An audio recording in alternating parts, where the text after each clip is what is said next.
Carta aos Efésios, capítulo 3, versos 14 a 21, diz-nos assim a santa e poderosa palavra de Deus.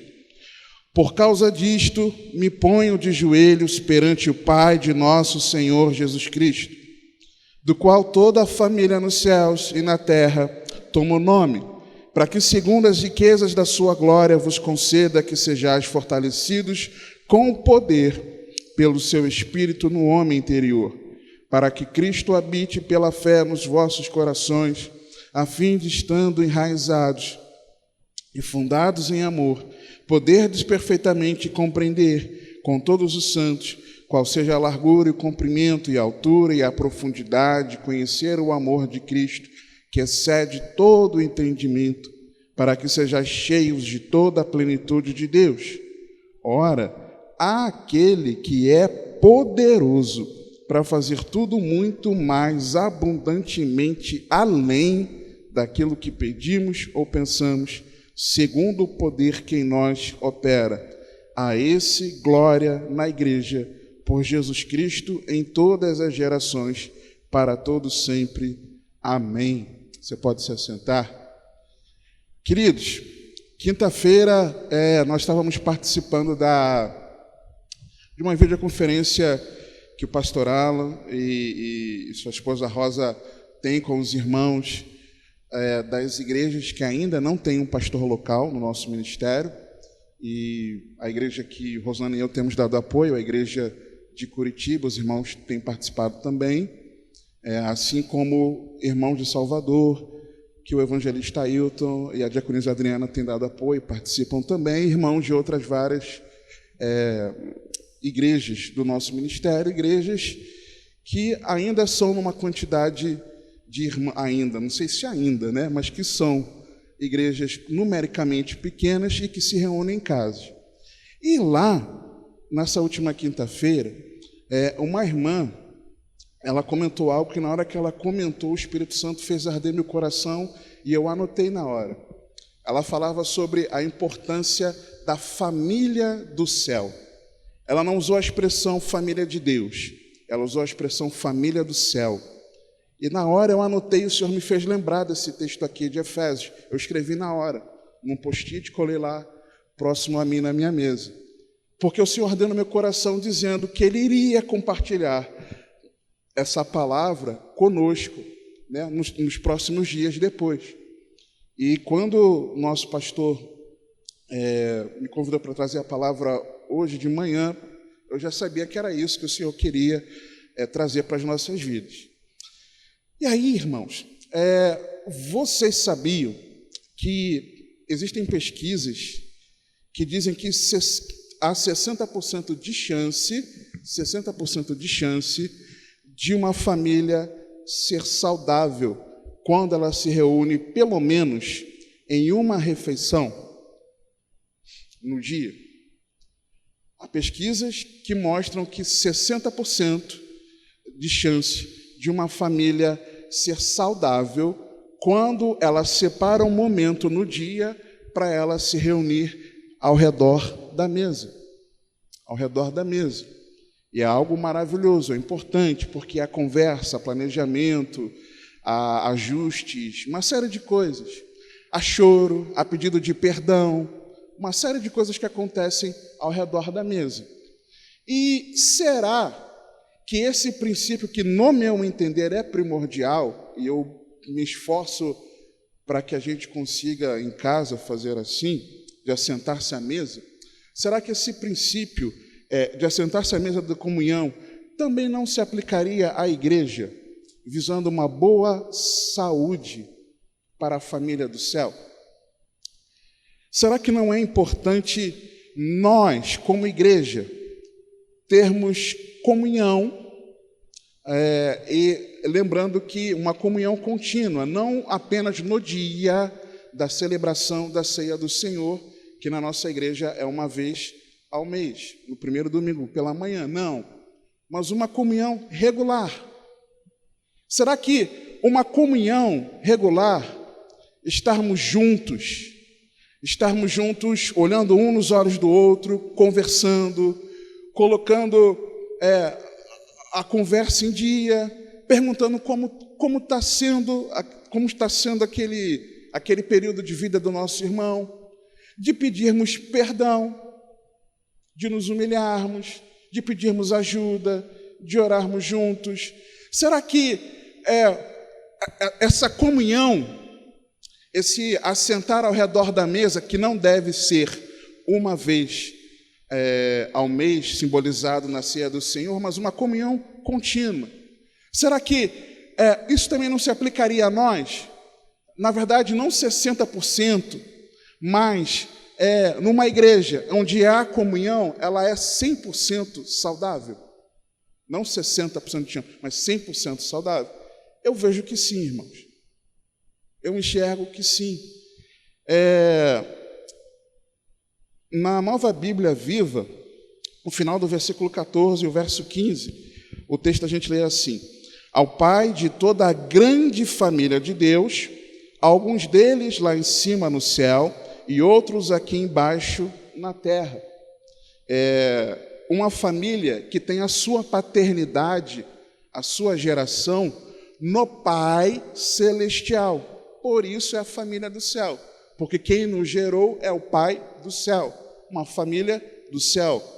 Hoje, alguns estão na terra, mas haverá um glorioso dia em que todos nós estaremos reunidos diante do nosso Senhor Jesus, quando Ele rasgar os céus e descer para buscar a sua igreja com poder e grande glória. E aí, a família do céu estará toda reunida, não apenas aqueles que congregavam aqui na Igreja Bíblica Cristã em São Gonçalo. Espero em Deus, oro para que todos nós estejamos inseridos na igreja invisível, na igreja una do Senhor Jesus. Oro por isso e precisamos perseverar por isso. Mas quando nós meditamos sobre a família do céu, aqui em Efésios mesmo, no capítulo 1, versos 3 a 8, nós vemos que ela foi gerada segundo a vontade do Pai. Há aqueles que dizem: eu não esperava que a minha esposa fosse engravidar agora. Ou a esposa diz isso. Aí ao casal casado, né? Se você tem intimidade e você é saudável, há probabilidade de você gerar filhos. É simples assim. E vou além disso. Se algum de vocês for estéril, há grande probabilidade de você também gerar filhos, porque eu vivi isso. Eu vivi esse milagre de Deus. Então é normal. Mas a família do céu, ela foi gerada segundo a vontade de Deus. O texto diz assim: bendito Deus e Pai de nosso Senhor Jesus Cristo, o qual nos abençoou com todas as bênçãos espirituais nos lugares celestiais em Cristo, como também nos elegeu nele antes da fundação do mundo, para que fôssemos santos e irrepreensíveis diante dele em amor, e nos predestinou para filhos de adoção por Jesus Cristo para si mesmo. Ou seja, Deus quis ter uma família para si mesmo. Deus quis ter filhos para Ele mesmo. Aí o texto continua: segundo o beneplácito de sua vontade, porque Ele quis. Deus quis ter uma família, para louvor da glória de sua graça, pela qual nos fez agradáveis a si no amado, em quem temos a redenção pelo seu sangue, a remissão das ofensas, segundo as riquezas da sua graça, que Ele fez abundar para conosco em toda sabedoria e prudência. Então, a família do céu, ela foi gerada por Deus, pelo Pai, segundo a sua vontade. Uma outra verdade que eu enxergo também em Efésios sobre a família de Deus é que no capítulo 2, versos 11 a 19, enquanto a família do céu ela é gerada segundo a vontade do Pai, a família do céu é formada por todo aquele que corresponde ao Evangelho com fé. Acompanhe comigo, por favor. uma verdade a partir do versículo 8. Porque pela graça sois salvos por meio da fé, e isto não vem de vós, é dom de Deus. Não vem das obras, para que ninguém se glorie, porque somos feitura sua, criados em Cristo Jesus, para as boas obras, as quais Deus preparou para que andássemos nelas. Portanto, ou seja, já que correspondemos em fé, lembrai-vos de que vós, noutro tempo, erais gentios na carne, e chamados incircuncisão, pelos que na carne se chamam circuncisão, feita pela mão dos homens, que naquele tempo estavam sem Cristo, separados da comunidade de Israel, e estranhos às alianças da promessa, não tendo esperança e sem Deus no mundo. Mas agora, em Cristo Jesus, vós que antes estáveis longe, já pelo sangue de Cristo chegastes perto, porque Ele é a nossa paz, o qual de ambos os povos fez um, e derrubando a parede de separação que estava no meio, na sua carne desfez a inimizade, isto é, a lei dos mandamentos, que consistia em ordenanças, para criar em si mesmo dos dois um novo homem, fazendo a paz, e pela cruz reconciliar ambos com Deus em um corpo, matando com ele as inimizades, e vindo ele, evangelizou a paz, a vós que estáveis longe e aos que estavam perto, porque por ele ambos temos acesso ao Pai em um mesmo Espírito.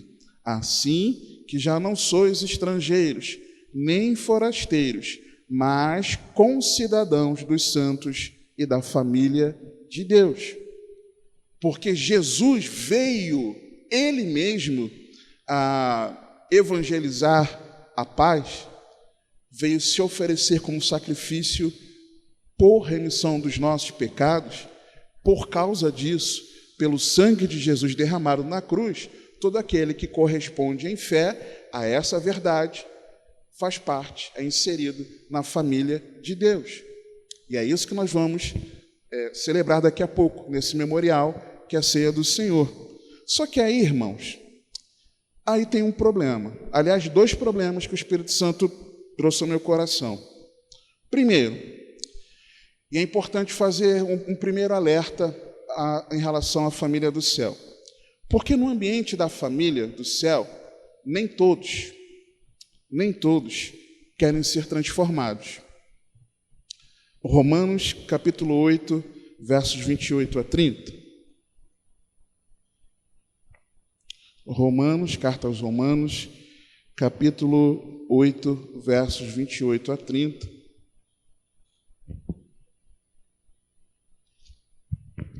E sabemos que todas as coisas contribuem juntamente para o bem daqueles que amam a Deus, daqueles que são chamados segundo o seu propósito, porque os que dantes conheceu, também os predestinou, para serem conformes à imagem de seu Filho, a fim de que ele seja o primogênito entre muitos irmãos.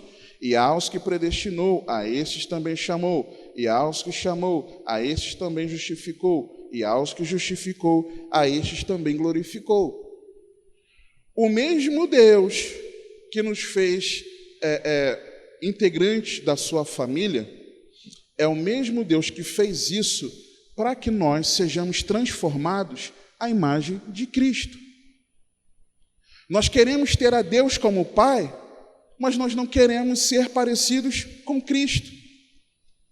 O Evangelho nos alcançou para que Jesus fosse o primeiro, o primogênito entre muitos irmãos. Irmãos esses que são transformados à sua imagem. Mas se você e eu, irmãos, não queremos nos parecer com Jesus, eu tenho que falar um negócio para a gente. Deus não é nosso Pai. Se você rejeita o confronto da palavra, te chamando e me chamando ao arrependimento, a uma transformação, a uma mudança de mente, a uma nova postura de um verdadeiro servo de Deus, de um discípulo de Cristo, de um cristão genuíno, se nós rejeitamos, se nós ficamos de biquinho, de beicinho, de mimimi, você e eu não somos filhos de Deus, irmãos. Quando nós rejeitamos ao confronto do Espírito Santo, nos limpando, nos poldando, nos moldando para que nós sejamos parecidos com Jesus, se nós não queremos, Deus não é o nosso Pai. E esse é um problema. Porque muitos, nesse ambiente de família do céu, todo mundo é irmão, mas na verdade nem todo mundo é. Quem rejeita ser parecido com Jesus não é filho de Deus. Porque Deus nos fez seus filhos para que sejamos parecidos com o primogênito entre muitos irmãos. Esse é o primeiro alerta. O segundo, Gálatas, capítulo 6. Carta aos Gálatas, capítulo 6. É que nem todos querem viver a cultura da semeadura. Esse é um outro gravíssimo problema. Gálatas 6, 7 a 10. Olha o que o texto diz. Não erreis, Deus não se deixe escarnecer, porque tudo que o homem semear, isso também ceifará, colherá. Porque o que semeia na sua carne, da carne ceifará a corrupção, mas o que semeia no Espírito, do Espírito ceifará a vida eterna. E não nos cansemos de fazer o bem, porque a seu tempo ceifaremos, colheremos, se não houvermos desfalecido.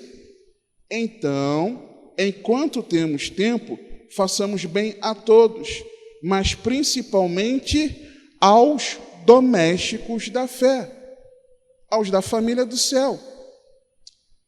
O problema é que nem todo mundo quer viver essa cultura da semeadura. Que semeadura? A semeadura de fazer o bem. A semeadura de você pensar no que é o melhor para o seu irmão. Na verdade, muitos de nós vivem numa cultura não de semeadora, mas numa cultura de colheita.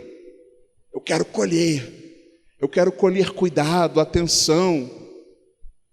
Eu quero colher carinho, afeto, um abraço apertado, um sorriso no rosto.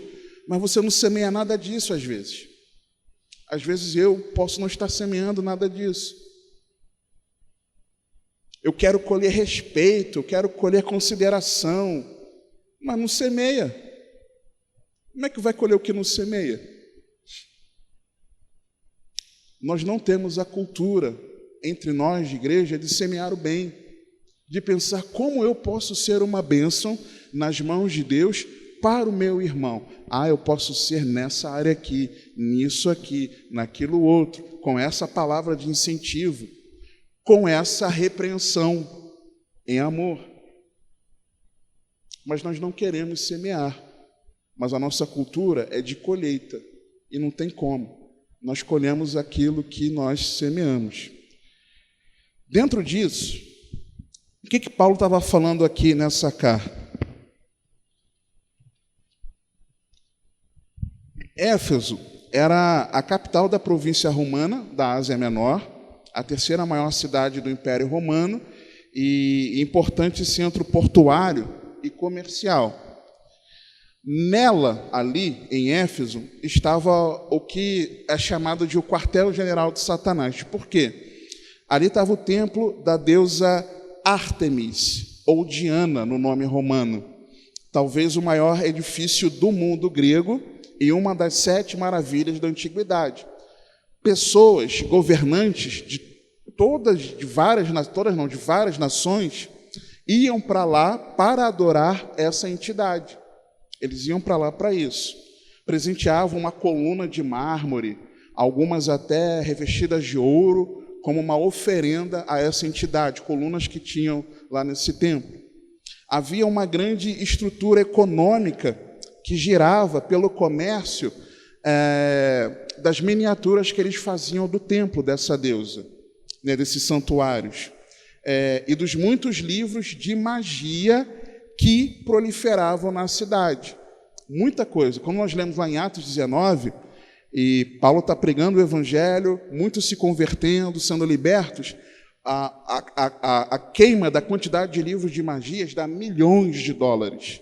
Se nós formos fazer uma continha, isso dá milhões de dólares, da quantidade de livros de magia que tinha naquela cidade e que estavam sendo queimados por aqueles que estavam se convertendo.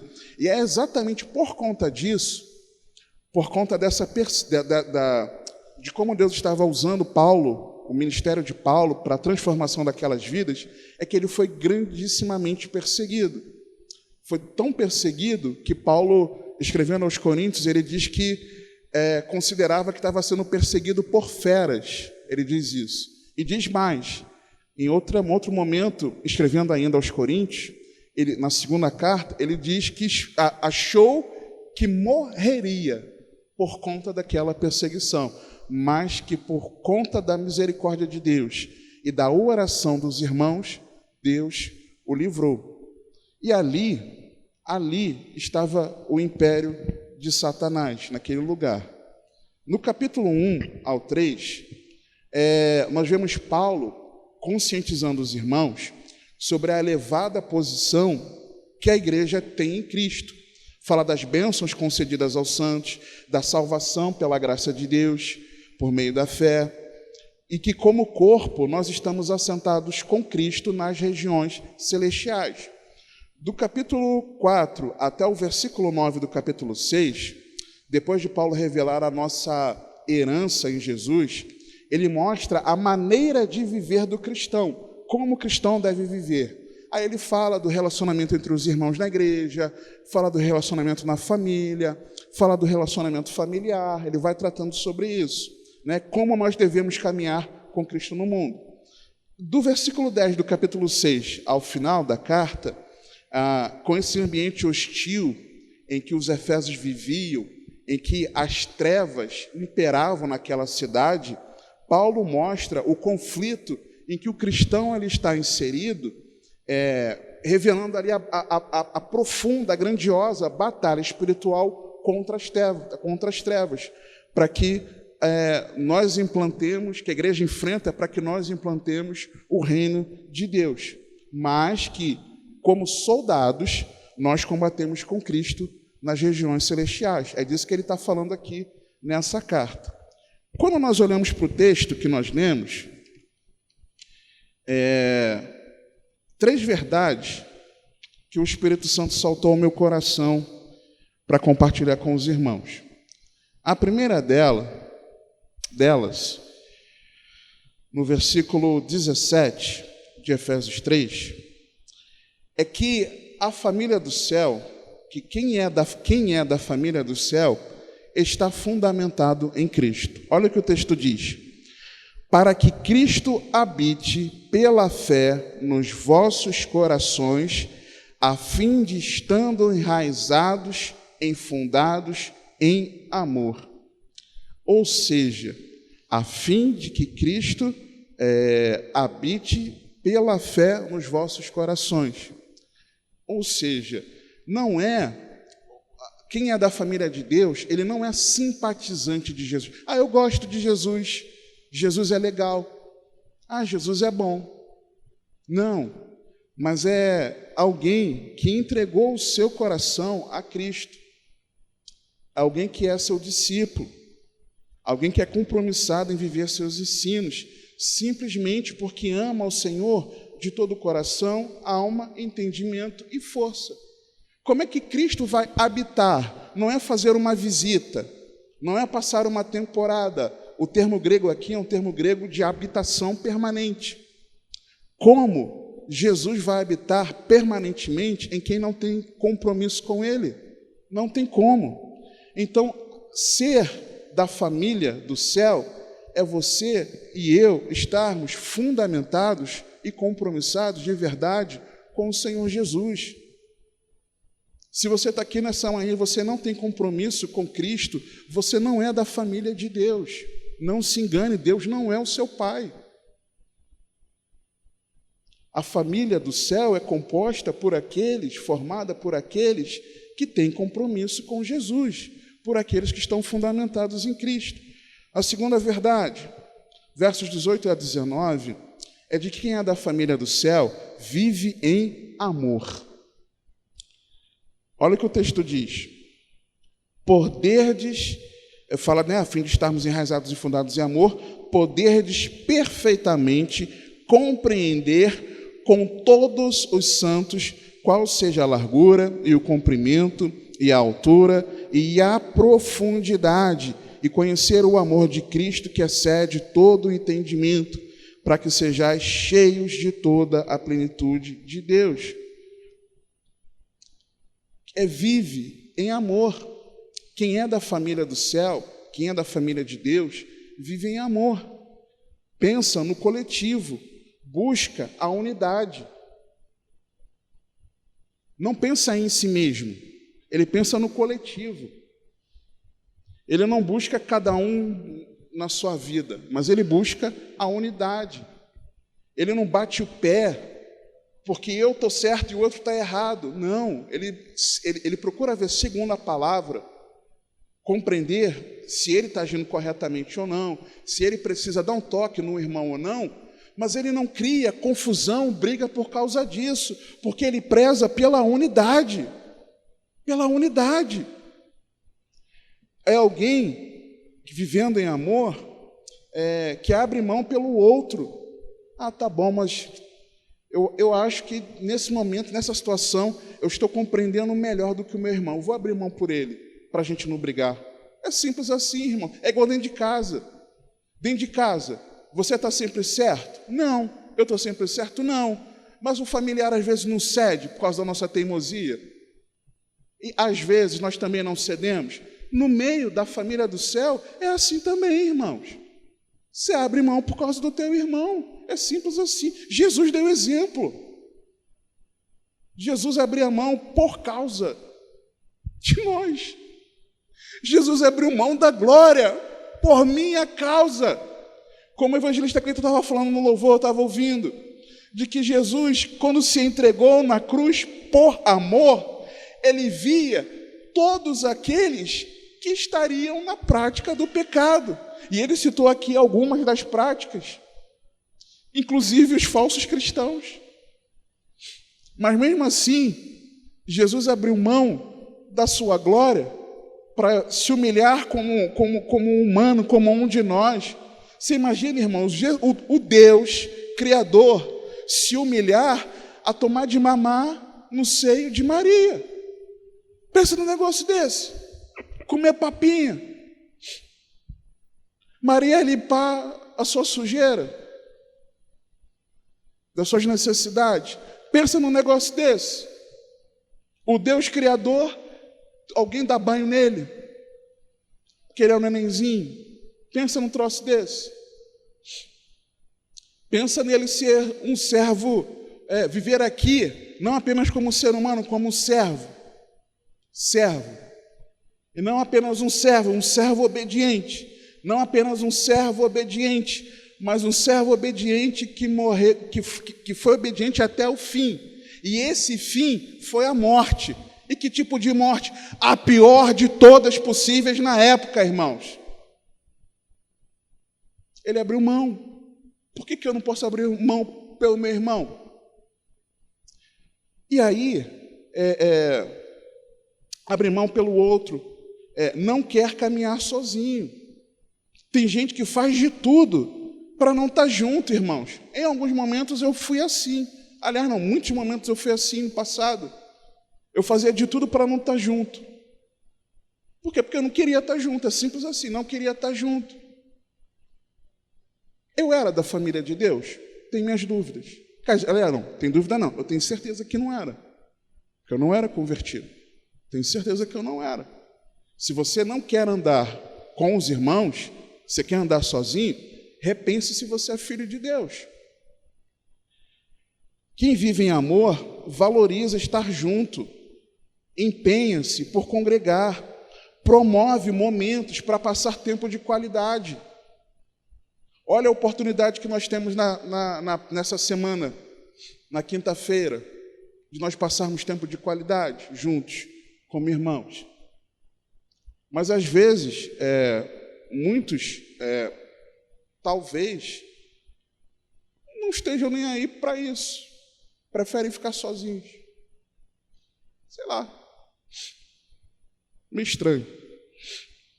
Terceira verdade do texto, versos 20 a 21, é que quem é da família do céu entrega a Deus toda a glória.